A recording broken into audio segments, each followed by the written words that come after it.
கொள்கைவாதிகள் விளங்கணும். எந்த கூறா இருந்தாலும், எப்படிப்பட்ட கூறாக நாடாக இருந்தாலும் சரி, இந்த ஏகத்துவ கொள்கையில் இருக்கிறவங்களுக்கு ஆரம்ப காலகட்டத்தில் நெருக்கடிகள் இருக்கும், பிரச்சனைகள் இருக்கும். உங்களுடைய எண்ணிக்கை எந்தவாகத்தான் இருக்கும். 1ங்கிற நம்பர்ல தான் நீங்க உங்க எண்ணிக்கை ஆரம்பிக்கும். அடுத்து 2, அடுத்து 3, அடுத்து 4, இப்படித்தான் ஆரம்பிக்கும். அந்த எண்ணிக்கை அதோடய முடிந்து விடாது. 2ங்கிற எண்ணிக்கை இது முற்று பெறக்கூடிய எண்ணிக்கை. இந்த கொள்கைக்கு அல்லாஹ் வளர்ச்சியை தான் வைத்திருக்கிறானே ஒழிய ஒருபோதும் இந்த கொள்கை அந்த 2ங்கிற எண்ணிக்கையோட முடியாது. அது வளர்ந்து கொண்டே இருக்கும் என்கிற வரலாற்றை தான் நபிகள் நாயகம் ஸல்லல்லாஹு அலைஹி வஸல்லம் அவங்க இந்த செய்தியினூடாக நமக்கு சொல்லி தராங்க. அஸ்ஸலாமு அலைக்கும் வரஹ்மத்துல்லாஹி வபரகாத்துஹு.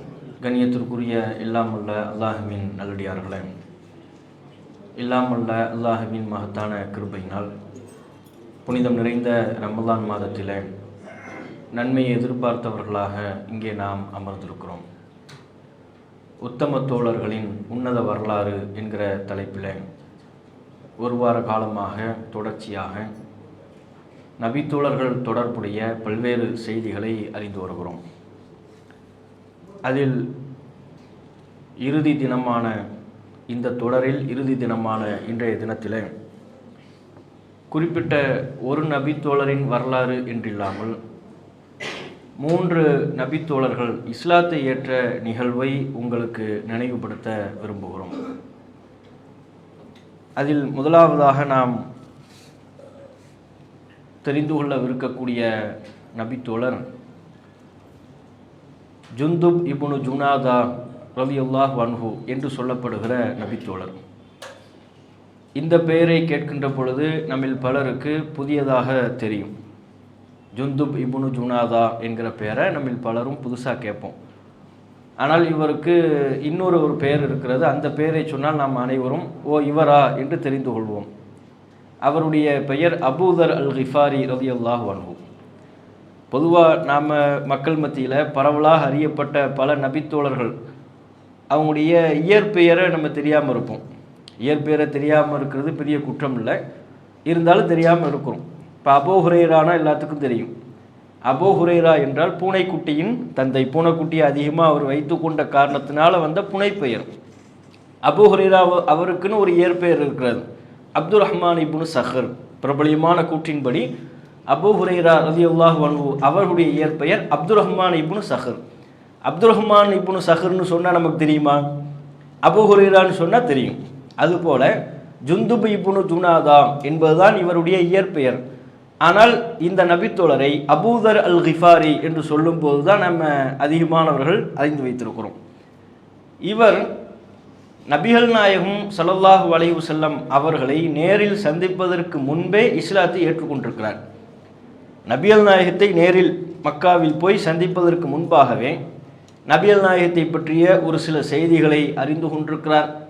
இஸ்லாம் தொடர்பான சில செய்திகளை அவர் தெரிந்து கொண்டிருக்கிறார். தன்னளவில் குறிப்பிட்ட ஒரு கால இடைவெளியில் நபிகள் நாயகத்தை சந்திப்பதற்கு முன்பு தன்னளவில் இஸ்லாத்தை கடைபிடிக்கக்கூடிய ஒரு நபராகவும் அபூதர் அல் கிஃபாரி ரலியல்லாஹு அன்ஹு அவர்கள் இருந்திருக்கிறார்கள் என்பதை ஹதீஸுகளின் வாயிலாக நாம் தெரிந்து கொள்கிறோம்.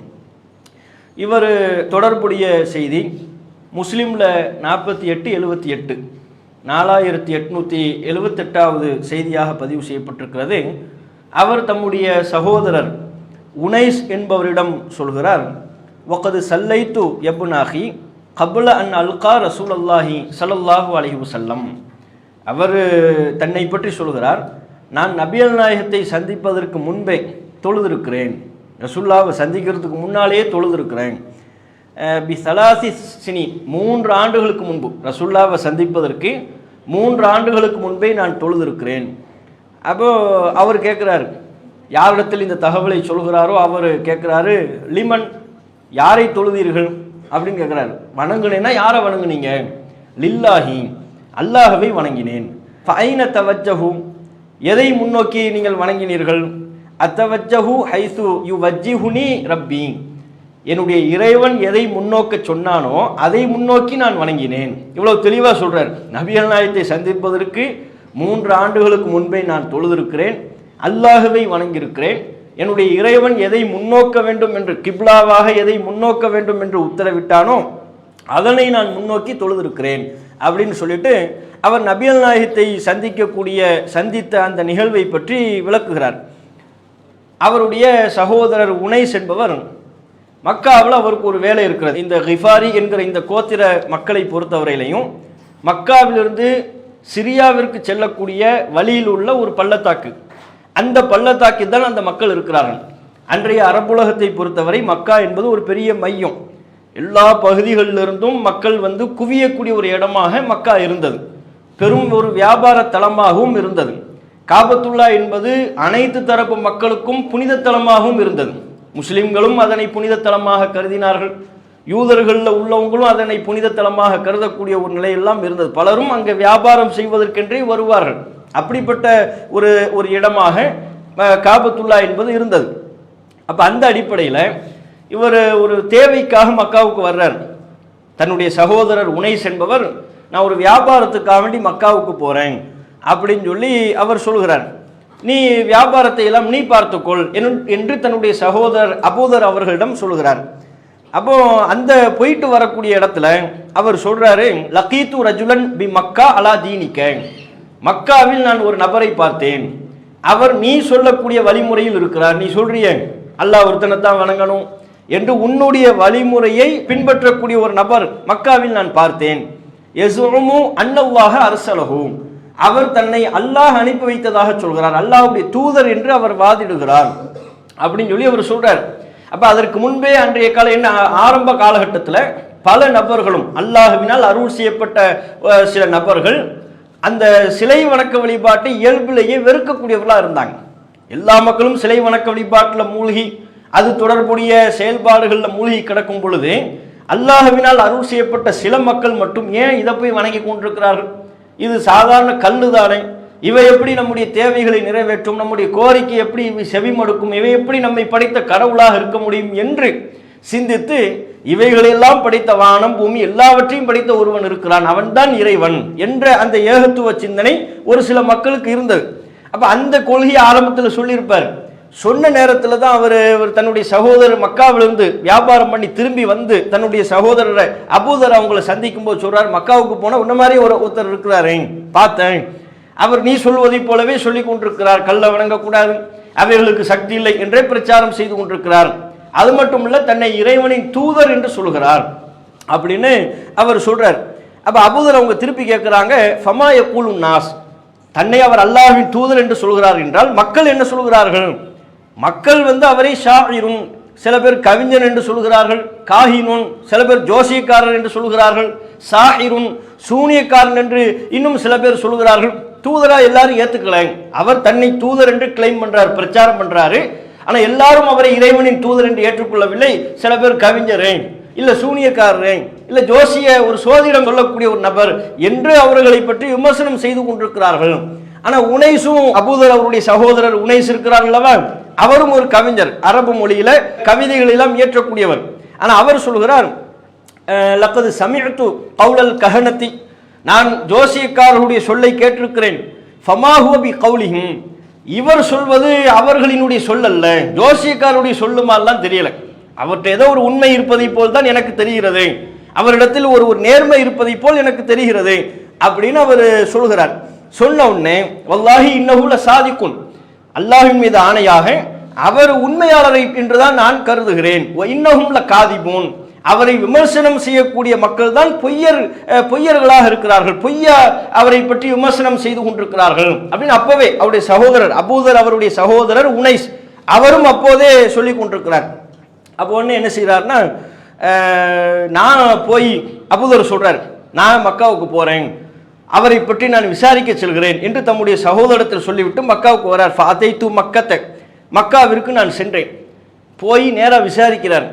ஐன ஹாதல்லதி ததுஊனஹு அஸ்ஸாபி, நீங்கள் சாபி என்று சொல்கிறீர்களே, அன்றைய காலகட்டத்தில் புதுசாக அவங்க முன்னோர்களுடைய கொள்கையை மறுத்து புதிய கொள்கையை சொல்லக்கூடியவருக்கு சாபி என்று சொல்வார்கள். மதம் மாறியவருக்கு சாபி, இவர் நம்ம மதத்தில் இல்லை, நம்ம மார்க்கத்தில் இல்லை, இவர் புதிதான ஒரு மார்க்கத்தை சொல்கிறார், நாம் வணங்கக்கூடிய தெய்வங்கள் எல்லாம் இவர் மறுக்கிறார் என்கிற நபருக்கு என்னன்னு பேர் சொல்லுவாங்கன்னா சாபி அப்படிங்குவாங்க. இப்ப இன்றைக்கு தமிழகத்தில் அல்லாஹ் ஒருவனைத்தான் வணங்க வேண்டும், தர்காவை வணங்கக்கூடாது, தர்காவில் அடக்கம் செய்யப்பட்டிருக்கிற சமாதிகள்கிட்ட போய் துவா கேட்கக்கூடாது, தர்காவில் போய் சஜிதா பண்ணக்கூடாது இப்படின்னு சொன்னா நமக்கு பேர் என்ன? இன்னைக்கு பேர் வைப்பாங்கல்ல, உங்க வஹாபி அப்படிங்குவாங்க. ஆரம்ப காலகட்டத்தில் நஜாத்காரர்கள், நஜாத்துன்னு ஒரு பத்திரிகை நம்ம வெளியிட்டுக்கிட்டு இருந்தோம். அந்த நேரத்தில் நமக்கு பேர் என்ன, இவங்கெல்லாம் நஜாத்துக்காரர்கள் அப்படின்னு சொல்லிக்கிட்டு இருந்தாங்க. இவங்கெல்லாம் வஹாபிகள் அப்படின்னு சொன்னாங்க. எல்லா பேருமே நல்ல பேர் தான். நமக்கு அல்லாஹ்வுடைய கிருபையில் இவங்க வச்ச பேர் ஃபுல்லாக என்ன, நஜாத்னா வெற்றி, வெற்றியாளர்கள் அப்படின்னு அர்த்தம். வஹாப்னா வாரி வழங்கும் வள்ளல், அல்லாஹ், அல்லாஹ்வை சார்ந்தவர்கள், இறைவனை சார்ந்தவர்கள். நல்ல வேளை நமக்கு வச்ச பேர் ஃபுல்லாக என்ன பேராக தான் இருக்கு, நல்ல பேராக தான் இருக்கு. அவங்களுக்கு என்ன பேர் வச்சிருக்கிறாங்கன்னா, அன்றைய காலகட்டத்தில் இவர் சாபி அப்படின்னு சொல்லி கொண்டிருந்தார்கள். அப்ப இவர் போய் அபூதர் போய் கேட்கிறாரு, வெள்ளந்தியா விசாரிக்கிறார், அந்த சாபி, நீங்க யாரோ ஒரு சாபி, மதம் மாறியவர் என்று ஒருவரை சொல்லிக் கொண்டிருக்கிறீர்களே, புதிய கொள்கையை சொல்பவர் என்று சொல்லிக் கொண்டிருக்கிறீர்களே, அவர் எங்க அப்படின்னு சொல்லி விசாரிச்சிட்டார். மக்காவில் போய் விசாரிக்கிறார். விசாரிச்ச உடனே யாரிடத்தில் விசாரித்தாரோ அந்த மக்கள் எல்லாரும் சேர்ந்து, வாங்கப்பா, இந்த இவரே சாபி மாதிரி தான் இருக்கிறாரு அப்படின்ட்டாங்க.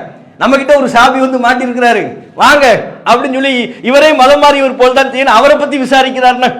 அங்கு மக்காவில் இன்று அன்றைக்கு இருந்த காலகட்டத்தில் நபிகள் நாயகம் ஸல்லல்லாஹு அலைஹி வஸல்லம் அவர்களும் ஓரிரு நபர்களும் தான் இஸ்லாத்தை ஏற்றுக்கொண்டவர்களா இருக்கிறாங்க. அந்த ஈமானை ரகசியப்படுத்தி வைத்துக் கொள்ளக்கூடியவர்களாகவும், குறிப்பிட்ட சில நபர்களுக்கு மத்தியில் தனித்தனியாக சந்தித்து இஸ்லாமிய பிரச்சாரத்தை முன்வைப்பவர்களாகவும் இருக்கிறாங்க. அப்ப இப்படியான காலகட்டத்தில் இவர் பகிரங்கமா கேட்கிறாருன்னா இவரே சாபியாத்தான் இருப்பாரு. அவர் சத்தம் போட்டு கூப்பிடுறாங்க, எல்லாரும் வாங்க, இங்க ஒரு சாபி வந்து மாட்டி இருக்கிறாரு, விடக்கூடாது இவரை, எல்லாரும் வாங்க அப்படின்னு கூப்பிடுறாங்க. கூட்டோடனே அவர் சொல்றாரு, எல்லாரும் வந்தாங்க, வந்து கையில என்ன கிடைக்குதோ அதை வச்சு என்ன அடிச்சாங்க. மால அலைய அஹ்லுல் வாதி, அந்த பள்ளத்தாக்கில் இருந்த, மக்காவுமே அன்றைக்கு ஒரு பள்ளத்தாக்கு போலத்தான், அங்க இருந்த எல்லா மக்களுமே பிகுல்லி மதரத்தின் அதுமின், கையில கிடைக்கிற மண்டவோடு, எலும்பு, இதையெல்லாம் கொண்டு என்றை நன்றாக அடித்தனர். ஹத்தா ஹரர்து மகிஷியன் அலைய, நான் மயக்கம் போட்டவனாக கீழே விழுந்து விட்டேன். அடிச்ச அடியில் எனக்கு என்ன ஆச்சுன்னு தெரியல, ஒரு கட்டத்தில் நான் மயக்கம் போட்டு கீழே விழுந்துட்டேன். தெளிவடைஞ்சு எழுந்து நின்று பார்க்குற யாருமே இல்லை, என்னை சுற்றி யாருமே இல்லை, முகத்தில் ரத்தம், அவ்வளோ அடி, கடுமையான ரத்தம் வழிந்து கொண்டு இருந்தது. ஃபஅதைது ஜம்ஸமை, ஜம்சம் கிணறுக்கு சென்றேன். ஜம்சம் தண்ணீரை எடுத்து ஃபகஸல்து அன்னி அத்திமா, என்னுடைய முகத்தில் உள்ள, என்னுடைய உடம்பில் உள்ள ரத்தத்தை தடவினேன், கழுவினேன். பாருங்க, ஜம்சம் தண்ணீரால் தம்முடைய ரத்தத்தை கழுவுறாரு. நமக்கு ஜம்சம் தண்ணி குடிக்கிறதுக்கு என்ன பெரிய சிரமமா இருக்கும். மக்காவிலிருந்து யாரும் கொண்டு போன, உம்ரா போயிட்டு வர்றாங்க, ஹஜ்ஜுக்கு போயிட்டு வர்றாங்கன்னா ஜம்சம் தண்ணி கொண்டு வருவாங்க, ஒரு கேன்ல கொண்டு வந்து சொந்த பந்தங்களுக்கெல்லாம் கொடுப்பாங்க. கொடுக்கறது எவ்வளவு, ஒரு மூடி அளவுக்கு தான் கிடைக்கும். அந்த மூடியை பவ்யமா நம்ம வாங்கி, சில பேர் அதுல தவறான நம்பிக்கையெல்லாம் குடிப்பாங்க. ஜம்சம் தண்ணீரை நின்று கொண்டு தான் குடிக்கணும் அப்படின்னு சில பேர்ட்ட நம்பிக்கை. தலையில தொப்பி போட்டிருப்பார்கள், ஆனால் தொப்பியை கழட்டி கொண்டு கொடுப்பார்கள். தலையை மறைக்காம தான் ஜம்சம் தண்ணீரை குடிக்கணும் அப்படின்னு. அப்படிலாம் இல்லை, எல்லா தண்ணீருக்கும் என்ன சட்டமோ அதுதான் ஜம்சம் தண்ணீருக்கும். ஜம்சம் தண்ணீருக்கு என்று ஒரு சிறப்பு இருக்கிறது. ஆனால் அந்த தண்ணீரை நின்று கொண்டு குடிக்க வேண்டும் என்பதோ, தலையை மறைக்காம வெளிப்படுத்தி, தலையில எதுவும் நம்ம ஒரு ஆடை இருந்தால், தொப்பி இருந்தால் அந்த தொப்பியை கழட்டி கொண்டு தான் குடிக்க வேண்டும் என்பதோ நபிகள் நாயகம் ஸல்லல்லாஹு அலைஹி வஸல்லம் அவங்க சொல்லி தந்த சட்டம்லாம் இல்லை. சாதாரண ஒரு தண்ணீரை நம்ம உட்கார்ந்து கொண்டு குடிப்பதை போலத்தான் ஜம்சம் தண்ணீரை, ஒரு அரிதான சந்தர்ப்பம், உட்கார முடியல, சிரமமாக இருக்கிறது, அந்த நேரத்தில் சாதாரண தண்ணீரை நின்று கொண்டு குடிக்கலாம் அல்லவா, அது போலவே ஜம்சம் தண்ணீரையும் அது போன்ற சந்தர்ப்பத்தில் நின்று கொண்டு குடிக்கலாம். இப்ப அப்படி இருக்குது. இப்ப நமக்கு ஜம்சம் தண்ணி கிடைக்கிறது பெரிய அபூர்வமா இருக்கும். ஆனா அவர் என்ன, நேர ஜம்சம் கிணறுக்கு போறாரு, உடம்புல உள்ள ரத்தத்தை எல்லாம் கழுவுறதுக்கு ஜம்சம் தண்ணீரை கொண்டு நான் என்னுடைய முகத்தில் உள்ள, உடம்பில் உள்ள ரத்தத்தை எல்லாம் கழுவினேன். ஒரு ஷரிபுத்து மின் மாயிஹா, தேவைக்கேற்ப ஜம்சம் தண்ணீரை பருகவும் செய்தேன். இப்படியே 30 நாளுங்க, ஒரு மாசம் தங்கி இருக்கிறார் மனுஷன், ஒரு மாசம். இவ்வாறே உலகது லபிஸ்து சலாசீன பைன லைலத்தின் வயோமின், 30 நாட்களை நான் கடத்தினேன். மக்காவிலேயே அங்கேயே இருந்து 30 நாளை கடத்துறார். சாபி யாருன்னு கேட்டது தானே அடி, இவரை சாபின்னு சொல்லிட்டாங்களா, மதம் மாறியவர் யார், அந்த சாபி புதிய கொள்கையை சொல்பவர் யார் அப்படின்னு விசாரிச்சதுக்கு தான் அடி. அதுக்கப்புறம் உஷாராயிட்டார், யார்கிட்டையும் கேட்கக்கூடாது, பக்குவமா பார்த்து நிதானிச்சு யாராவது ஒரு நபரை தனிச்சு கண்டறிஞ்சு போய் விசாரிக்கணும்னு அவர் உஷாராயிட்டார். அதனால தான் 30 நாள் அங்கே தங்கிட்டார். மாக்கானலி தாமுன், எனக்கு உணவு உண்பதற்கு எந்த விதமான உணவும் இல்லை, இல்லா மாஉ ஜம்சம், ஜம்சம் தண்ணீரை தவிர சாப்பிட்றதுக்கு எந்த சாப்பாடும் இல்லை. அவர் வரும்போது கொஞ்சம் கொண்டு வந்திருப்பார் போல, அது தீர்ந்ததற்கு பிறகு எந்த உணவும் இல்லை, ஜம்சம் தண்ணீர் தான் எனக்கு உணவு, அதை தான் நான் குடித்து என்னுடைய பசியை போக்கி கொண்டிருந்தேன். அந்த நேரத்தில் ஒரு பகல் நேரம், ஃபமா யதூஃபு பில் பைத்தி அஹதுன், காபத்துல்லாவில் யாரும் தவாஃப் செய்யவில்லை. ஒம்ரா அத்தானி மினுஹும், 2 பெண்கள் மாத்திரம், ததுவானி இசாஃபன் ஒ நாயிலா, அங்குள்ள ஒரு சிலை, இசாஃப் என்பதும் நாயிலா என்பதும் 2 சிலைகள், ஒரு ஆண் சிலை ஒரு பெண் சிலை, அந்த சிலைகளை சுற்றி வந்து கொண்டிருந்தார்கள். அந்த சிலைகளை சுற்றி யாருமே தவாஃப் இல்லை. இப்போ அப்படி ஒரு நிலையை நம்ம பார்க்க முடியுமா? காபத்துல்லா அவ்வளோ ஃப்ரீயா இருக்கிறத நீங்க பார்க்க இயலுமா? எந்நேரம் லைவ் நம்ம பார்த்தாலும் சரி லட்சக்கணக்கான மக்கள் தவாஃப் என்று சுற்றி கொண்டே இருக்கு. ஒரு காலத்தில் ஹஜ்ஜுடைய சீசன்ல மட்டும்தான் அப்படி இருக்கும். இப்போம்லாம் அப்படி இல்லை, எந்த நேரம் பார்த்தாலும். உம்ராவிற்கென்று செல்லக்கூடிய இடத்துல போய் கேட்டு பாருங்க, உம்ராவிற்கென்று எந்த மாதத்தில் ஹஜ்ஜுடைய காலமோ ஹஜ்ஜு முடிந்த காலமோ, ஹஜ்ஜுடைய காலத்தில் உம்ரா விசா கொடுக்க மாட்டாங்க, ஹஜ்ஜு முடிந்ததற்கு பிறகுதான் கொடுப்பாங்க. ரமலான் காலத்திலும் சரி, ரமலான் அல்லாத ஏனைய காலங்களிலும் சரி, தவாஃபுக்கென்று மக்கள் சுற்றி கொண்டு ஆயிரக்கணக்கான லட்சக்கணக்கான மக்கள் வர்றாங்க போறாங்க போய்கொண்டே இருக்கிறார்கள்.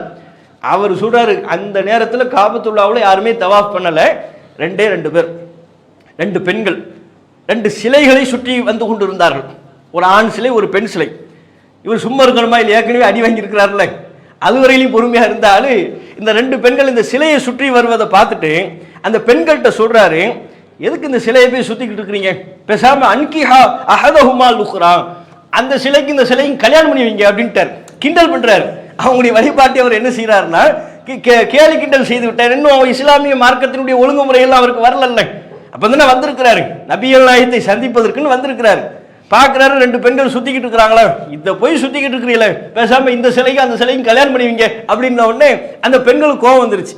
அந்த பெண்கள் சொல்றாங்க, லவ்கான ஹாஹூனா அஹதுன் மின் அன்ஃபாரினா, எங்கள் குலத்தை சார்ந்த எங்கள் ஆண்கள் யாரும் இங்கு இருந்திருப்பார்கள், ஆனால் நடப்பதே வேறு. இப்படியா பேசிக்கிட்டு இருக்கிறியே, இந்த வர்றேன்னு கிளம்பிட்டாங்க, 2 பேரும் போறாங்க. இப்படி பேசி கொண்டிருக்கிறீர்களா, எங்க ஆண்கள் இந்த சபையில இருந்திருப்பார்கள், ஆனால் நடப்பது வேறு என்று எச்சரிக்கை செய்துவிட்டு 2 பேரும் போறாங்க. போய் ஒரு பெரிய கும்பல் எதுவும் கூட்டு வருவாங்களான்னு இவர் நினைத்துக்கிட்டு இருப்பாரு போல இருக்கு. அவர் போனார்னா அங்க 2 பேர் வர்றாங்க, அந்த 2 பேர்கிட்ட பேசிக்கிட்டு இருக்கிறாங்க. அந்த இருவர் யாருன்னு பின்னால தான் சொல்றாரு, நபிகள் நாயகமும் அபூபக்கர் அவர்களும். இந்த 2 பெண்கள் இந்த சம்பவத்தை கடந்து சென்ற பொழுது எதிரில் காபத்துல்லாவை தவாஃப் செய்வதற்காக வேண்டி நபிகள் நாயகம் ஸல்லல்லாஹு அலைஹி வஸல்லம் அவர்களும் அபூபக்கர் அவர்களும் வருகிறார்கள். இந்த பெண்கள் ஏதோ பேசிக்கொண்டே வருவதை பார்த்துட்டு கேட்கிறாங்க, மாலக்குமா என்னாச்சு அப்படின்னு கேட்கும்போது அந்த பெண்கள் நடந்ததை சொல்லிடுறாங்க. அந்த பாருங்க, ஒரு பூசாவத்தர் வந்திருக்கிறாரு, எங்ககிட்ட தகாத வார்த்தையில பேசுறாரு, பேசக்கூடாத பாஷையில பேசுறாரு அப்படின்னு அவரை பத்தி கம்ப்ளைண்ட் பண்றாங்க. அதை கேட்டுட்டு நபிகள் நாயகம் ஸல்லல்லாஹு அலைஹி வஸல்லம் அவங்களும் அபூபக்கர் அவர்களும் வர்றாங்க. ரசூலுல்லாஹி, அல்லாஹ்வின் தூதர் வந்தார்கள். ஹத்தா இஸ்தலமல் ஹஜர், ஹஜருல் அஸ்வதி முத்தமிட்டார்கள். ஓ தாஃப பில் பைத்தி ஹுவ வ சாஹிபுஹு, அவரும் அவருடைய தோழரும் அபூபக்கர் அவர்களும் இருவரும் காபத்துல்லாவை தவாஃப் செய்தார்கள். சும்ம சல்லா, பிறகு தொழுதார்கள். ஃபலம்மா கலா ஸலாத்தஹு, தன்னுடைய தொழுகை யாருமே இல்ல, தன்னுடைய தொழுகையை முடித்து விட்டதற்கு பிறகு அபூதர் அவங்க சொல்றாங்க, நான் அவருக்கு நபிகள் நாயகத்திற்கு சலாம் சொன்னேன். அப்ப சலாமை பத்தி எல்லாம் தெரிஞ்சுக்கிட்டு தான் போயிருக்கிறார். அந்த அந்த விஷயத்தை, அந்த நடைமுறையை பற்றி எல்லாம் ஓரளவு தெரிந்திருக்கிறார். ரசூலுல்லாஹ் தொழுது முடித்ததற்கு பிறகு நான் சொன்னேன், அஸ்ஸலாமு அலைக்க யா ரசூலல்லாஹ், அல்லாஹ்வின் தூதரே உங்கள் மீது சலாம் உண்டாகட்டுமாக அப்படின்னு நான் சொன்னேன்.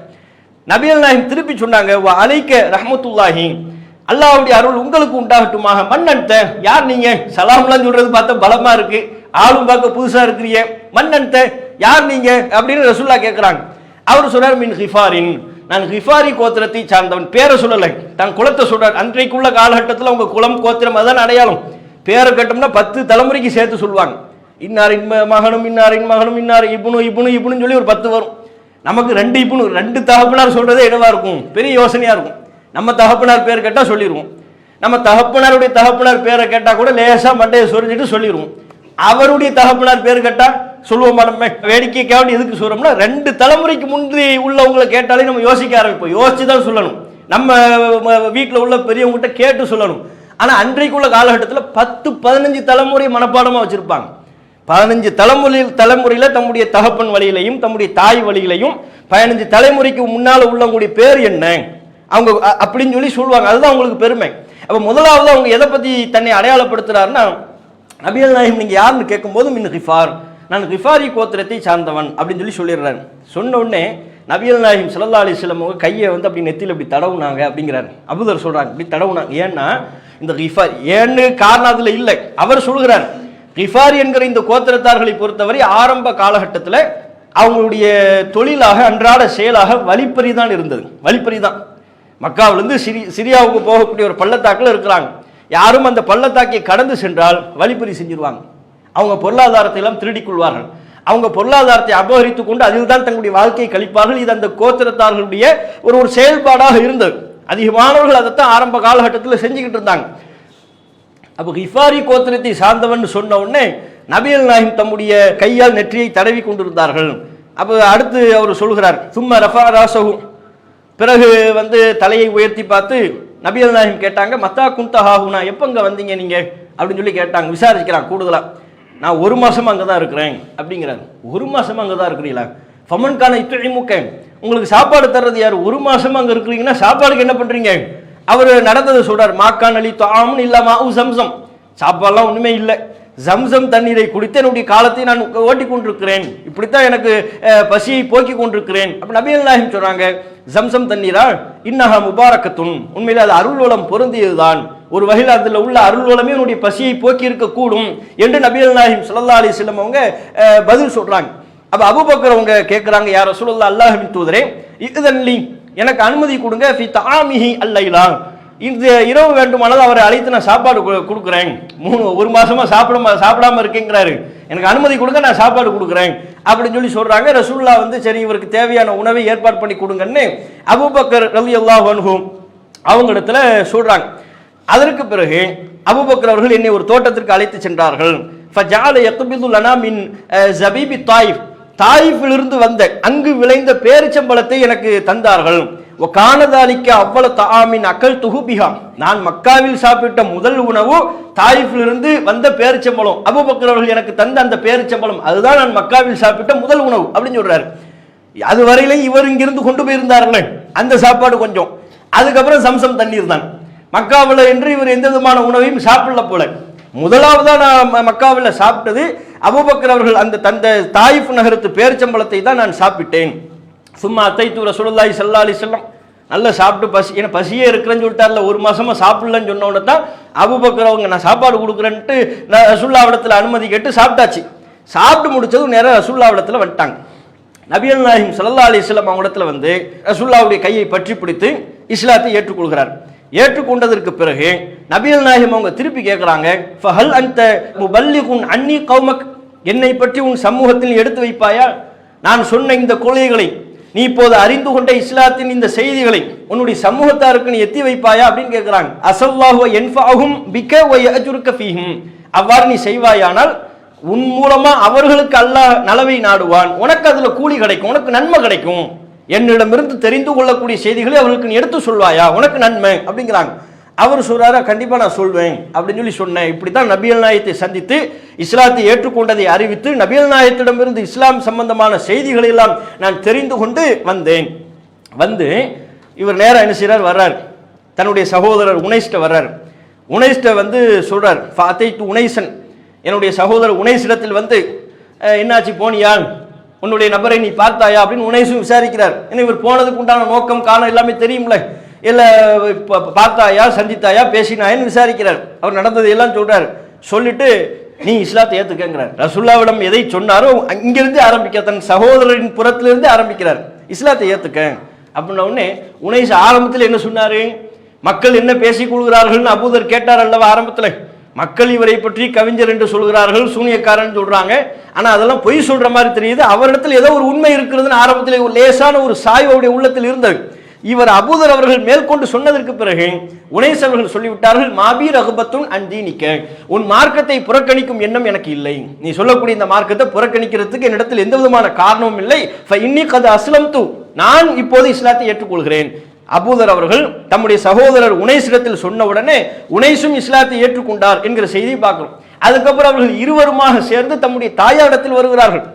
அபூதர் அல் கிஃபாரி அவருடைய தாயிடத்தில் வருகிறார்கள். தாயிடத்திலேயும் மார்க்கத்தை பற்றி எடுத்துரைக்கிறார்கள். எடுத்துரைத்த உடனே அவங்க தாயாரும் சொல்றாங்க, உனைஸ் அவர்கள் சொன்னதை போலவே சொல்கிறார்கள், மாபீர் ரகுபத்துன் அன் தீனிக்குமா, நீங்க 2 பேரும் சொல்லக்கூடிய இந்த மார்க்கத்தை புறக்கணிக்கும் அவசியம் எனக்கு இல்லை, கரெக்டா தெரியுது, நீங்க சொல்லக்கூடிய இந்த மார்க்கம் தான் சரியாக தெரிகிறது, ஃபஇன்னி கத அஸ்லம்து வ சத்தக்தும், நானும் இஸ்லாத்தை ஏற்றுக்கொள்கிறேன், நானும் நபிகள் நாயகத்தை உண்மைப்படுத்துகிறேன் அப்படின்ட்டாங்க. பாருங்க, அவங்க தாயாரெல்லாம் நபிகள் நாயகத்தை சந்திக்கவே இல்லை. சந்திப்பதற்கு முன்பே அபூதர் அல் கிஃபாரி அவருடைய பிரச்சாரத்தினால் ஈர்க்கப்பட்டு இஸ்லாமிய மார்க்கத்தை ஏற்றுக்கொண்டு நபிகள் நாயகத்தை உண்மைப்படுத்தி விடுகிறார். அதற்கு பிறகு அவர் விடல, அபூதர் அல் கிஃபாரி அவர்கள் என் சமூகத்தாரிடத்தில், அவங்க கிஃபாரி கோத்திரம் இருக்கிறாங்கல்ல, கோத்திர மக்கள் மத்தியில் நான் வந்தேன், அவர்களுக்கு இஸ்லாத்தை பற்றி நபிகள் நாயகம் எனக்கு சொன்ன செய்திகளை எல்லாம் எடுத்து சொன்னேன். ஒரு கட்டத்தில் என் சமூகத்தாரில் பாதி பேர் இஸ்லாத்தை ஏற்றுக்கொண்டார்கள், பாதி பேர் இஸ்லாத்தை ஏற்றுக்கிட்டாங்க. அதுக்கப்புறம் குர்ஆனை எல்லாம் கற்று என் சமூகத்தில் இருந்த ஐமா பின் ரஹ்லா அவரும் கிஃபாரி கோத்திரத்தை சார்ந்த ஒருவர். அவர் மக்களுக்கெல்லாம் தலைமை தாங்கி தொழுவிக்கக்கூடிய இமாமாக ஆகிவிட்டார்.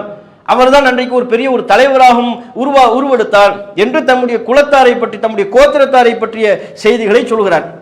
அதுக்கப்புறம் ரசூலுல்லாஹ் மதீனாவுக்கு வந்துட்டாங்க. மக்காவில் இருந்தாங்கல்ல, மதீனாவுக்கு வந்துட்டாங்க. இது கதீம ரசூலுல்லாஹி ஸல்லல்லாஹு அலைஹி வஸல்லம் அல் மதீனா.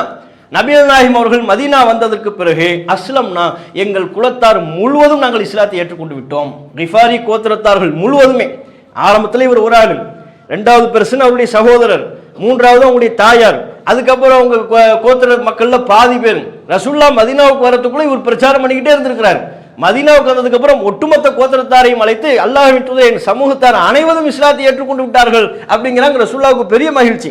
அந்த மகிழ்ச்சியை வெளிப்படுத்தக்கூடிய விதமாக அவங்க கோத்திரத்தார்கள் இஸ்லாத்தை ஏற்றுக்கொண்ட அந்த வேளையிலேயே அஸ்லம் என்கிற ஒரு கோத்திரத்தார், கிஃபாரி கோத்திரத்தாரினுடைய சகோதர ஒரு கிளை, அது அவங்களும் ஒரு சகோதர கோத்திரம். அன்றைக்குள்ள அரபு மக்கள் கிளை கிளையாக கோத்திரம் வாரியாகத்தான் இருந்தாங்க. அவங்க ஒரு கோத்திரத்தார், அஸ்லம் கோத்திரத்தார் வர்றாங்க, ரசூலுல்லாஹ்வை சந்திக்கிறாங்க. மதீனாவுக்கு வந்து சந்தித்து அவங்க சொல்றாங்க, யா ரசூலல்லாஹ், அல்லாஹ்வின் தூதரே, இஹ்வத்துனா, எங்களுடைய சகோதரர்கள் இருக்கிறார்கள் அல்லவா, கிஃபாரி கோத்திரத்தை சார்ந்தவர்கள், நுஸ்லிமு அலல்லதி அஸ்லமு அலைஹி, அவர்கள் எதன் பேரில் இஸ்லாத்தை ஏற்றுக்கொண்டார்களோ அதன் பேரில் நாங்களும் இஸ்லாத்தை ஏற்றுக்கொள்கிறோம் அப்படின்ட்டாங்க. அவங்க எங்க சகோதர கோத்திரம், அவங்க ஒரு மார்க்கத்தை, ஒரு தீனை ஏற்றுக்கொள்வார்கள் என்றால் அதுல உண்மை இருக்கும்.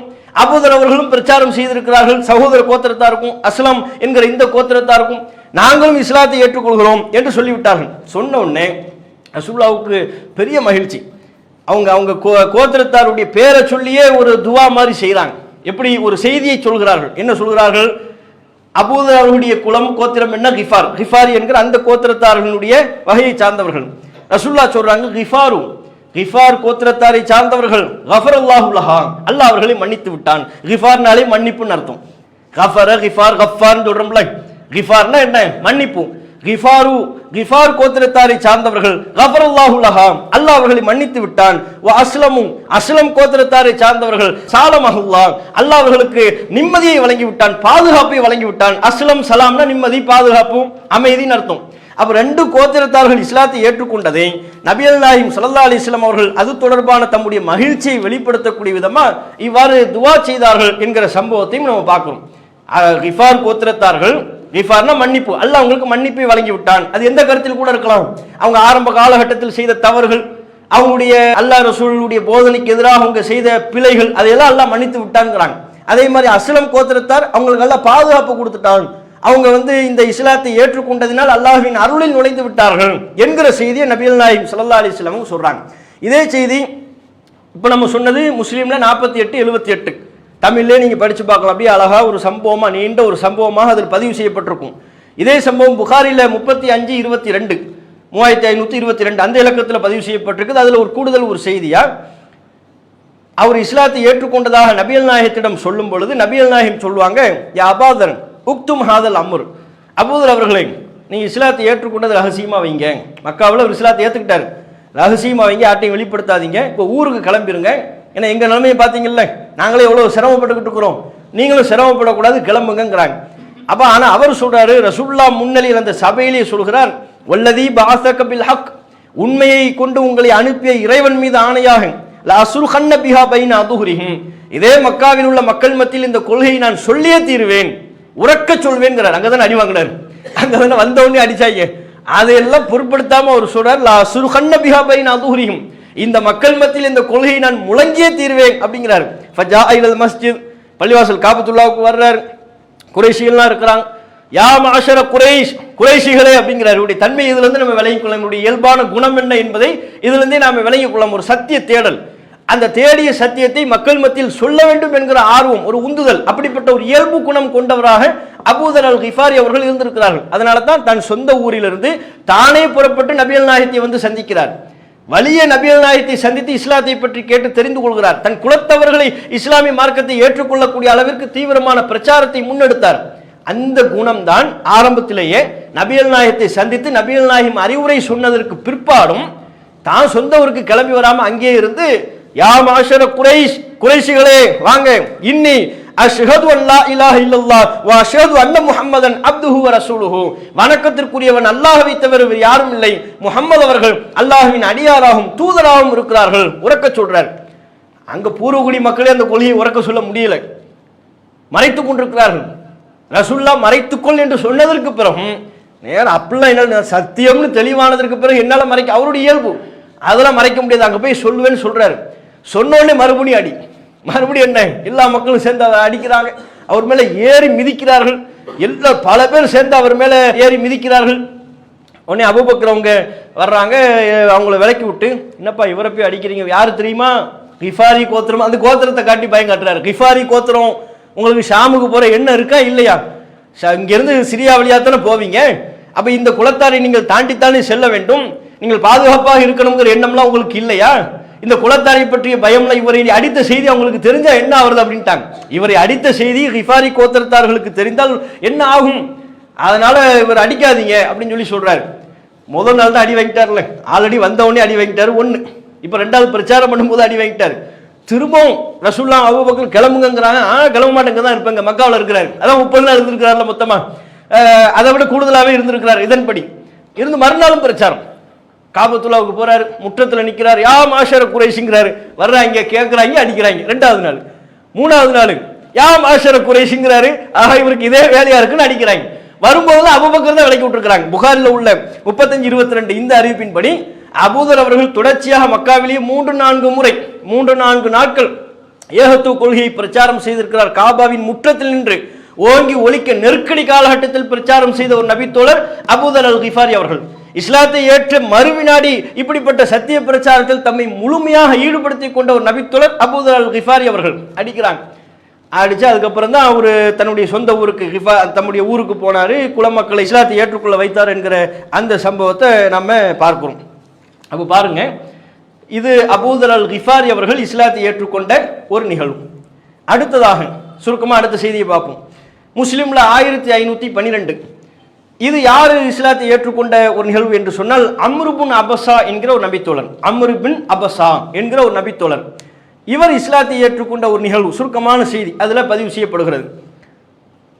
அவர் சொல்கிறார், குந்து வ அன ஃபில் ஜாஹிலியத்தி அதுன்னு அன்னன் நாஸ அலா தலாலத்தின், நான் அறியாமை காலத்திலேயே எண்ணிக்கொண்டிருந்தேன் மக்கள்லாம் தவறுல இருக்கிறாங்க, அசத்தியத்தில் இருக்கிறாங்க. அன்னஹும் லைசு அலா ஷைஇன், ஒண்ணுமே உங்களுக்கு விளங்கலை. ஒஹும் யஅபுதூனல் அவ்சான், கற்சிலைகளை போய் இவர்கள் வணங்கி கொண்டிருக்கிறார்கள் அப்படின்னு அறியாமை காலத்தில் இஸ்லாம் அந்த பிரச்சாரம் தனக்கு வந்து சேருவதற்கு முன்பே அவர் நினைத்துக் கொண்டிருக்கிறார். அப்படி சொல்றார், இஸ்லாமிய பிரச்சாரம் என்னை வந்து சேருவதற்கு முன்பே நான் எண்ணிக்கொண்டிருக்கிறேன், இன்னும் மக்கள் கல்ல போய் வணங்கிட்டு இருக்கிறாங்க. நான் ஆரம்பத்தில் சொன்னோம்ல, சில பேருக்கு அல்லாஹ் அப்படிப்பட்ட ஒரு ஹிதாயத்தை, ஒரு நேர்வழியை, ஒரு நற்சிந்தனை அல்லாஹ் அன்றைக்கு பலருக்கும் கொடுத்திருந்தால் அதுல ஒருவர் தான் இவர் அம்ரு பின் அபஸா என்கிற நபித்தோழர். அவர் சொல்றாரு, ஏன் இதை போய் வணங்கிட்டு இருக்கிறாங்க நினைச்சுக்கிட்டு இருந்தாங்க. ஃபஸமிஅது பிரஜுலின் பிமக்கான், அந்த நேரத்தில் மக்காவில் ஒருவரை பற்றி அறிந்து கொண்டேன், பல செய்திகள் அவரை பற்றி எனக்கு வந்தது. தன்னை இறைவனின் தூதர் என்கிறார், ஒரு இறைவனைத்தான் வணங்க, இவருடைய எண்ணத்திற்கேற்ப இவர் எதையெல்லாம் வெறுக்கிறாரோ அதையெல்லாம் தப்புன்னு பிரச்சாரம் பண்ற மாதிரியான ஒருவர் மக்காவில் இருக்கிறார், அந்த செய்தி எனக்கு வந்தது. ஃபகஅத்து அலா ராஹிலத்தி, வாகனத்தை கிளப்பி கொண்டு மக்காவை நோக்கி நான் சென்றேன். ஃபகதிம்து அலைஹி, நபிகள் நாயகம் ஸல்லல்லாஹு அலைஹி வஸல்லம் அவரிடத்தில் வந்தேன். ரகசியமா தான் போனேங்கிறார், ரகசியமா போனேன். இவர் அபூதர் மாதிரி அந்த சாபி எங்கன்னு கேட்கல, நேர ரகசியமா போய் ரசூல் ஸல்லல்லாஹு அலைஹி வஸல்லம் அவங்கள போய் நான் சந்திச்சு ரசூல்லா இடத்துல இவர் கேட்கிறாரு, மா அந்த, நீங்க யாரு அப்படிங்கிறாரு. எப்படி இப்ப சத்திய தேடலை தான் இதுல இருந்து நம்ம தெரிஞ்சுக்கணும். நீங்க யார், மா அந்த, நீங்க யாரு, உங்க விஷயம் என்ன, மா அந்தனா நீங்கள் சொல்லக்கூடிய விஷயம் என்ன, நீங்க யாரு, நீங்கள் சொல்லக்கூடிய விஷயம் என்ன, இரண்டையும் உள்ளடக்கியதுதான் மா அந்த. வெறுமனே நீங்க யாருன்னு கேட்கறதா இருந்தா மண் அந்தன் கேட்டா போதும், மண் அந்த நீங்கள் யார் அப்படின்னு அர்த்தம்.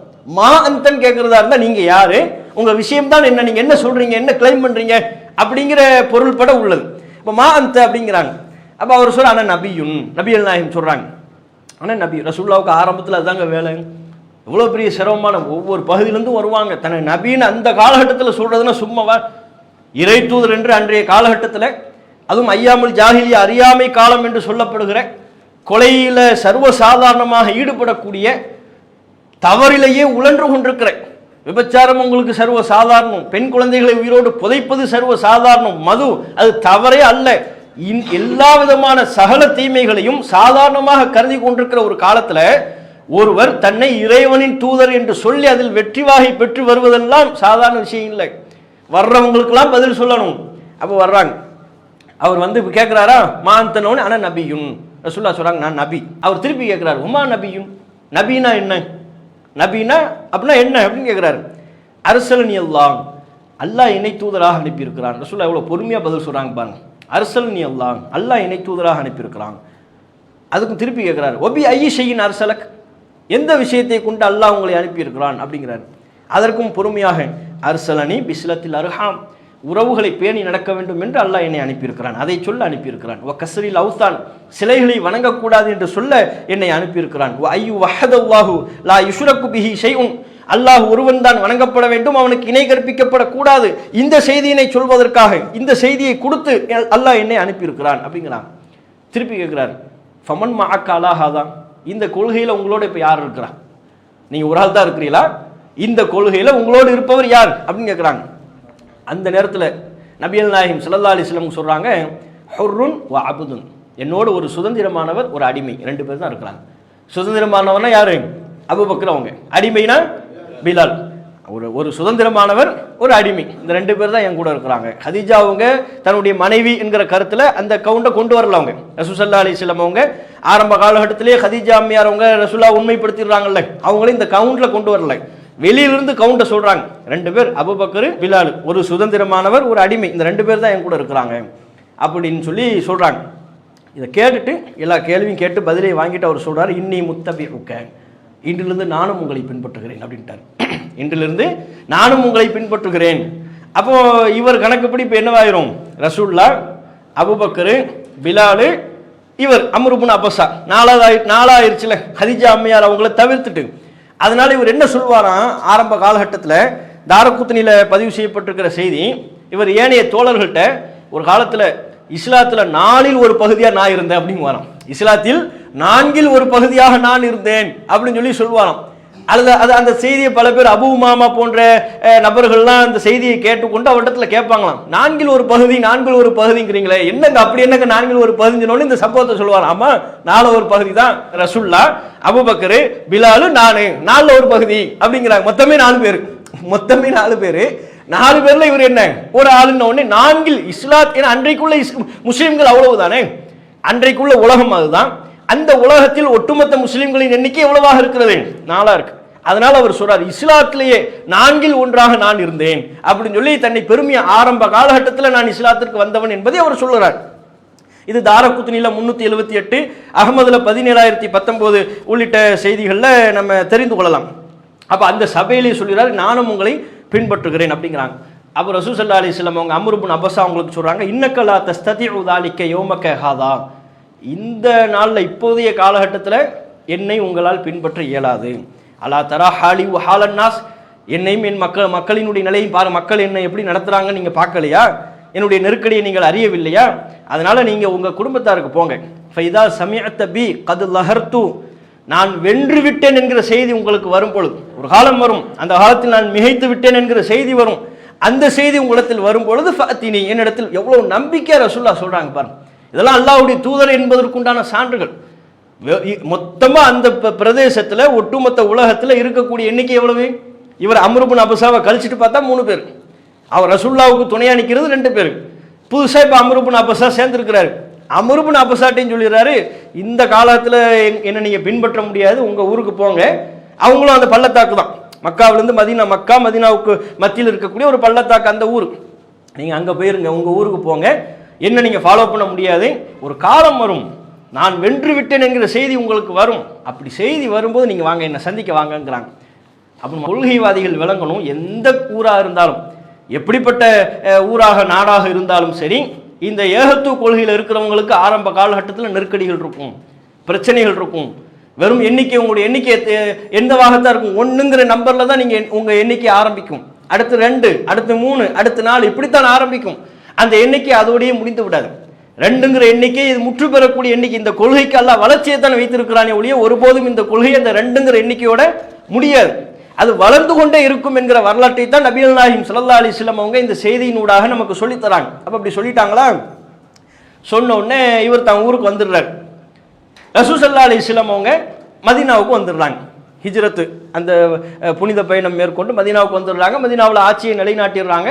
ரசூலுல்லாஹ் பெரிய அளவுக்கு மெஜாரிட்டி ஆகிட்டாங்க என்கிற ஒரு நிலை ஏற்பட்டு விட்டது. மதீனாவுக்கு வந்துட்டாங்க. அப்போ இவர் மதீனாவிலிருந்து இவங்க ஊரை தாண்டி செல்லக்கூடிய மக்கள் மதீனாவிலிருந்து சில பேர் வர்றாங்க. மதீனாவிலிருந்து இந்த ஊர் அம்ர் இப்னு அபஸா அவர்கள் எந்த பள்ளத்தாக்கில் இருக்கிறார்களோ, இவங்க கோத்திர மக்கள் எந்த பள்ளத்தாக்கில் தங்கி இருக்கிறாங்களோ அவங்கள தாண்டி போகிறாங்க. போகும்போது மதீனாவாசிகள் மதீனாவிலிருந்து வர்றோங்கிற ஒரு குரூப்பை பார்த்த உடனே அவங்ககிட்ட கேட்குறாங்க, மதீனாவிலிருந்து போறீங்களா? மா ஃபஅல ஹாதர் ரஜுல் அல்லதி கதிமல் மதீனா. இப்போ மதீனாவுக்கு வந்திருக்கிறார்ல, ரசூலுல்லாஹை பற்றி விசாரிக்கிறார். அவருடைய நிலை என்ன? அவர் அப்படி மக்கள் ஏற்றுக்கிறாங்களா, மக்கள் அக்செப்ட் பண்ணிட்டாங்களா அப்படின்னு சொல்லி கேட்குறாரு. உடனே அந்த பயணக்குழு மதீனாவிலிருந்து வந்த ஒரு பயணக்குழு அவங்க சொல்கிறாங்க, அன்னாசு இலைஹி சிராஉன், மக்கள் அவரை சாரை சாரையாக அவரை ஏற்றுக்கொள்கிறார்கள், மக்கள் அவரை நோக்கி விரைகிறார்கள். ஒக்கத அராத கௌமுஹு கத்லஹு, அவருடைய சமூகத்தார் அவரை கொல்ல வேண்டும் என்று திட்டம் தீட்டினார்கள். ஆனால் அவர்களால் அது முடியவில்லை. அவங்களால பலம் எஸ்தத்தியோதாலிக்க, அதற்கு இயலவில்லை, பலவீனப்பட்டு போயிட்டாங்க. முகம்மதை எதிர்த்தவர்கள் பலவீனப்பட்டு போய்விட்டார்கள். முகமது இன்னைக்கு ஒரு பெரிய மெஜாரிட்டியோடு இருக்கிறார், மக்கள் அவரை நோக்கி சாரை சாரியாக வந்து கொண்டிருக்கிறார்கள் அப்படின்ட்டாங்க. இதைத்தான் அவர் எதிர்பார்த்தாரு. ரசூலுல்லாஹ் ஆரம்பத்தில் சொன்னது என்ன? நான் வென்று விட்டேன், மிகைத்து விட்டேன்ங்கிற செய்தி வரும், அப்ப நீங்க வாங்க, என்ன சந்திக்க வாங்க அப்படின்னாங்கல்ல. பாருங்க, விசாரிக்கிறார்ல, அதுக்குன்னு அந்த பயணக்குழுவில் விசாரிக்கிறார். முகமதின் நிலை என்ன, அவர் இப்போ என்ன நிலையில் இருக்கிறாரு, மக்கள் சேர்ந்துட்டாங்களா அப்படின்னு விசாரிக்கிறார். விசாரித்து விட்டு ரசூலுல்லாஹ் பெருமளவுக்கு மெஜாரிட்டியாக இருக்கிறாங்கன்னு தெரிஞ்ச உடனே அவர் ஃபகதிம்துல் மதீனா, நான் இப்போது மதீனாவிற்கு சென்றேன், நபிகள் நாயகத்தை சந்தித்தேன். ரசூலுல்லாஹை சுற்றி நிறைய பேர் இருந்தாங்க. ரசூலுல்லாஹ்ட்ட இவர் கேட்கிறார், யா ரசூலல்லாஹ் அத்தஅரிஃபுனி, அல்லாஹ்வின் தூதரே என்னை தெரியுமா உங்களுக்கு, என்னை அறிவீர்களா அப்படிங்கிறது. இன்னைக்கு பெரிய கூட்டம்ல, அன்றைக்கு ரசூலுல்லாஹ் தனியா இருந்தாங்க, பிரச்சனை இல்லை. இன்னைக்கு ஒரு பெரிய கூட்டம். இப்படிப்பட்ட ஒரு நிலையில இன்றைக்குள்ள ஆட்களா இருந்தா யார் பண்ணி தள்ளி போப்பான்றோம். யார் பண்ணி உன்னை யாருன்னே தெரியல, பார்த்த ஆட்களே தெரிய மாட்டேங்குது. பார்க்காத ஆளா இருந்தா நீண்ட காலம் இடைவெளி ஏற்பட்டு விட்டால் நம்மளத்துல நிறைய பேர் வந்து கேட்பாங்கல்ல, வெளிநாட்டில் நீங்க வேலை பார்த்துருப்பீங்க, ஒரு ஒரு ஊருக்கு இடைக்காலத்தில் எங்கேயாவது ஒரு ஊருக்கு பயணப்பட்டு போயிருப்பீங்க, பாய் உங்களை மர்க்கஸில் பார்த்து ஞாபகம் இருக்குதான்னு கேட்பாங்க. நம்ம தலையை சொரிஞ்சிக்கிட்டு இருப்போம், ஞாபகம் இல்லைன்னு சொன்னாலும் அடிச்சாலும் அடிப்பாரு, ஞாபகம் இருக்குன்னே சொல்லுவோம் அப்படிங்கிற மாதிரிலாம் நினைச்சிருப்பீங்க. அல்லது ஞாபகம் இல்லைங்க, எனக்கு பார்த்த மாதிரி தெரியல, எங்க மரத்திட்ட யாருன்னு சொல்லுங்க, பேர் சொன்னா தெரியும் சொல்லுங்க அப்படிங்கிற மாதிரிலாம் நம்ம கேட்போம். அவர் கேட்கிறார், ரசூலுல்லாஹ் சுத்தி நிறைய பேர்ல இருக்கிறாங்க, யார் ரசூலுல்லாஹ் அல்லாஹ்வின் தூதரே அத்தாரிஃபுனி, என்னை தெரிகிறதா, என்னை ஞாபகம் இருக்கிறதா அப்படிங்கிறார். சொல்ல டான் அடிக்கிறாங்க. அன்தல்லதி லகீதனி பி மக்கா, நீங்கள் தானே மக்காவில் என்னை சந்தித்தது அப்படின்ட்டாங்க. மக்காவில் அன்னைக்கு வந்தீங்கல்ல, சந்திச்சிங்களே, நீங்க தானே அது அப்படின்னோடனே அவருக்கு சந்தோஷம். பலா, ஆம் அவரே தான், அந்த ஆளு தான் நானு அப்படின்னு அவரு சந்தோஷத்தோட சொல்றாரு. சொல்லிட்டு ரசூலுல்லாஹ் இடத்துல கேட்கிறாங்க, யா நபி அல்லாஹ், அல்லாஹ்வின் தூதரே அக்பிர்னி அம்மா அல்ல மக்கல்லாஹு, அல்லாஹ் உங்களுக்கு கற்றுக் கொடுத்த மார்க்கத்திலிருந்து எனக்கு கொஞ்சம் சொல்லித்தாங்க, எனக்கு மார்க்கத்தை சொல்லித்தாங்கன்னு கேட்கிறாரு. அக்பிர்னி அனி சலா, தொழுகையை பற்றி எனக்கு சொல்லித்தாருங்கள் அப்படின்னு கேட்குற. ரசூலுல்லாஹ் சந்திச்ச உடனே நபிகள் நாயகம் தன்னை அடையாளம் கண்டு விட்டார் என்பதை உணர்ந்த உடனே தொழுகையை பற்றி எனக்கு சொல்லித்தாங்க, மார்க்கத்தை பற்றி எனக்கு சொல்லித்தாங்கன்னு கேட்குறாங்க. ரசூல் ஸல்லல்லாஹு அலைஹி வஸல்லம் அவங்க சொல்கிறாங்க, தொழுகை சுபஹ் தொழுகையினுடைய நேரம், துஹர் தொழுகையினுடைய நேரம், ஐவேளை தொழுகை நேரம் ஒவ்வொரு, ஏன்னா அவர் விளக்கணும்ல, இப்போ தானே இஸ்லாத்தை வந்திருக்கிறாரு, அன்னைக்கு சொன்னதுக்கப்புறம் இன்னைக்கு தான் வர்றாரு. அப்போ இவர் எந்த அளவுக்கு இஸ்லாத்தை பற்றி தொழுகையை பற்றி சொல்லித்தாங்கன்னு கேட்குறாரு. நேரம் முதல் கொண்டு சொல்கிறாங்க, சூரியன் இப்படி வந்தால், இங்கிருந்து இங்கு சாய்ந்து விட்டால், அதன் நிழல் மறைந்து விட்டால் என்று ஐவேளை தொழுகையினுடைய நேரம், எந்தெந்த நேரத்தில் எந்தெந்த தொழுகை நிறைவேற்ற வேண்டும் அதை முதல் என்ன செஞ்சிடறாங்க, சொல்லி கொடுத்துட்றாங்க. தொழுகை சட்டத்தை தெரிஞ்சுக்கிட்டு அவர் திருப்பி கேட்கிறார், யா நபி அல்லாஹ் அல் உலு ஹதீஸ்னி அன்ஹு, ஒழு செய்வதை பற்றியும் எனக்கு சொல்லித்தாங்கள் அப்படிங்கிறார். தொழுகை பற்றி தெரிந்து கொண்டதற்கு பிறகு ஒழு செய்வதை பற்றியும் எனக்கு சொல்லித்தாருங்கள். எல்லாமே தெரிஞ்சு, ஒழுன்னு ஒன்று இருக்கு, தொழுகன்னு ஒன்று இருக்குன்னு தெரியுது, நபியிடமிருந்து கற்றுக்கொள்ள வேண்டும் என்கிற ஆர்வம், எனக்கு ஒழு செய்வதை பற்றி சொல்லித்தாங்க அப்படிங்கிறாங்க. அப்புறம் சொல்றாங்க, உங்களில் ஒருவர் ஒழு செய்யும் பொழுதே வாயு கொப்பளித்து மூக்கிற்கு தண்ணீர் செலுத்தி மூக்கை நன்றாக சிந்தி தும்மைதா கசல வஜிகவும் கமா அமரஹுல்லாகும், அல்லாஹ் அவருக்கு உத்தரவிட்டதின் அடிப்படையில் முகத்தை கழுவ வேண்டும். இப்படி செய்வாரையானால் இல்லா ஹரத் கத்தாயா வஜிஹி மின் அத்துராஃபி லிஹியத்திஹி மஅல்மா, அதாவது ஒழு செய்வதை பற்றி ரசூலுல்லாஹ் சொல்றாங்க, முகத்தை கழுவுற வரையிலும் செஞ்சிட்டீங்கன்னா, முகத்தை நீங்க கழுவி முடித்த உடனேயே உங்கள் தாடியின் வழியாக, தாடியிலிருந்து வழிந்தோடுகிற தண்ணீரின் வழியாக அவர் முகத்தினுடைய பாவங்கள் அனைத்தும் வழிந்தோடிவிடும் அப்படிங்கிறாங்க. ஒழுவிற்குரிய சிறப்பை பாருங்க. தொழுகைக்காண்டி ஒரு அடியார் ஒழு செய்யும் பொழுது வாய் கொப்பளித்து மூக்கிற்கு தண்ணீர் செலுத்தி மூக்கை நன்றாக சிந்தி முகத்தை கழுவும் போது முகத்தின் பாவங்கள் அனைத்தும் தாடியிலிருந்து வழிந்தோடுகிற தண்ணீரின் வழியாகவே சென்றுவிடும். சும்ம யகுசிலு எதைஹி இலது மிர்ஃபகைன், பிறகு அவர் தம்முடைய இரு கரத்தையும் மூட்டு வரை அவர் கழுவாரையானால் இல்லா ஹர்ரத்து ஹதாயா எதைஹி மின் அனாமிலிஹி மஅல்மா, அவருடைய நகத்திலிருந்து விரல் இருக்குல்ல, விரல் நகத்திலிருந்து வழிந்தோடுகிற தண்ணீரின் மூலம், விரலிலிருந்து வழிந்தோடுகிற தண்ணீரின் மூலம் அவருடைய கையால் செய்த தீமைகள் எல்லாமே அழிக்கப்பட்டு விடும், வழிந்தோடிவிடும். சும்ம யம்சஹு ரஅஸஹு, பிறகு அவர் தம்முடைய தலையை மசகு செய்வாரையானால், பாருங்க ஒன்றும் இல்லை, கையை நினைச்சு மசகு செய்யறோம் அவ்வளவுதான். அதுக்கு ரசூலுல்லாஹ் சொல்றாங்க சும்ம யம்சஹு ரஅஸஹு, அவர் தம்முடைய தலையை மசகு செய்வாரையானால் இல்லா ஹர்ரத்து ஹதாயா ரஅஸிஹி மின் அத்ராஃபி ஷஅரிஹி மஅல் மா, தலை நீரிலிருந்து வழிந்தோடுகிற தண்ணீர், அதுல இருந்து ஒரு சொட்டு வெளியேறும் அல்லவா, அந்த தண்ணீரின் மூலம் அவருடைய ஏனைய பாவங்கள், அவருடைய தலையின் பாவங்கள் எல்லாம் மன்னிக்கப்பட்டு விடும். சும்ம யக்ஸிலு கதமைஹி இலல் கஅபைன், தம்முடைய இரு கால் பாதங்களையும் கணுக்கால் வரை நன்றாக கழுவி விடுவாரையானால் இல்லா ஹர்ரத்து ஹதாயா ரிஜ்லைஹி மின் அனாமிலிஹி மஅல் மா, அவருடைய கால் விரல்களின் ஊடாக வெளியேறுகிற தண்ணீரின் மூலம் காலால் செய்த பாவங்கள் அனைத்தும் வழிந்தோடி விடுகிறது. எப்பேற்பட்ட சிறப்பு! தொழுகைக்கே இன்னும் அவர் வரலை, தொழுகைக்கு ஒழு தான் செய்கிறோம். அந்த ஒழு செய்கின்ற பொழுதே அல்லாஹ் இவ்வளவு சிறப்பை கொடுக்கலாம். நபிகள் நாயகம் ஸல்லல்லாஹு அலைஹி வஸல்லம் அவங்க சொல்றாங்க ஃபைன் ஹுவ காம வஸல்லா, அதுக்கப்புறம் அவர் எழுந்து தொழுகைக்காக வேண்டி நின்று தயாராகி ஃபஹமிதுல்லாஹு வ அஸ்னா அலை, தொழுகையில ஓத வேண்டியவற்றை ஓதி அல்லாஹ்வை புகழ்ந்து அவர் தொழுகிறார், அல்லாஹ்வை உரிய விதத்தில் கண்ணியப்படுத்துறார். வ ஃபர்ரக கல்பஹு லில்லாஹ், தம்முடைய உள்ளத்தை அல்லாஹ்வுக்கென்று ஒருமுகப்படுத்தி கவனச்சிதறல்களுக்கெல்லாம் இடமில்லாம தொழுகிறார். அப்படி தொழுது விடுவார். அதன முக்கியம், கவனச்சிதறல் ஏற்படாமல் தொழுகிறது தான் பெரிய விஷயம். இன்றைக்கு நம்ம பலரும் தொழுவும் போது எத்தனை ரக்காத் தொழுகிறோம்னே நமக்கு என்னவா இருக்கும் தெரியாம இருக்கும். இமாம்னு ஒருத்தர் இல்லைன்னு வைங்க, நம்ம நிலையெல்லாம் பெரிய படாது படணும். ஏன்னா அவர் தான் நம்மளை கூட்டு போறாரு. அல்லாஹ் அக்பர்னா என்ன அர்த்தம், வா ருக்கூக்கு வா, நின்னது போதும், ருக்கூக்கு வான்னு கூட்டு போறாரு.